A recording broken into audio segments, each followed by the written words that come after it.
বাড়ি থেকে বেরিয়ে একদমই আমি সময় পাইনি বাড়ি থেকে বেরোনোর সময় ভিডিওটা করতে। অ্যাকচুয়ালি আমি একটু মামা বাড়িতে যাচ্ছি আর কি। কী জন্য যাচ্ছি, কেন যাচ্ছি সেটা না হয় পরে তোমাদের সাথে শেয়ার করবো। তো মিষ্টির দোকানে আসলাম, মিষ্টিটা নিয়ে নিই, মা আর আমি আছি। কত হলো দাদা? কত? তো চলো, অ্যাকচুয়ালি ফলগুলো কেনা হয়েছে, আমি ভিডিও নিতে পারিনি। সবসময় কী বলতো, তাড়াহুড়োর ক্ষেত্রে না সব কিছু ক্যামেরাতে ক্যাপচার করা যায় না। তো পরে তোমাদের সাথে বলছি কেন এসছি, কী জন্য এসছি। তারপরে তো উঠে নিই, তো দ্রুত উঠে গেছি। এবার মা বাড়িতে পৌঁছে যাই, পৌঁছে গিয়ে তাহলে তোমাদের সাথে আবার আপডেট পসিবল হলে দেখো। হ্যাঁ, আমি ভিডিওগুলো করতে পারিনি, এখানে ফলগুলো সব নেওয়া হয়েছে যদিও। এই যে তরমুজ, বাবা গো,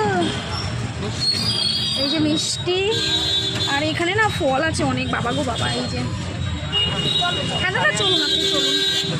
এই যে এতে সমস্ত ফল নেওয়া হয়েছে। তো এগুলো তখন আমি ভিডিও নিতে পারিনি, অ্যাকচুয়ালি সবসময় সব কিছু ক্যাপচার করাটা পসিবল হয়ে ওঠে না, তাই নিতে পারিনি। পরে তোমাদের সাথে সবটা শেয়ার করছি। হঠাৎ করে কেন মা বাড়িতে আসলাম কোনো আপডেট না দিয়ে, পরে বলছি। চলো টাটা।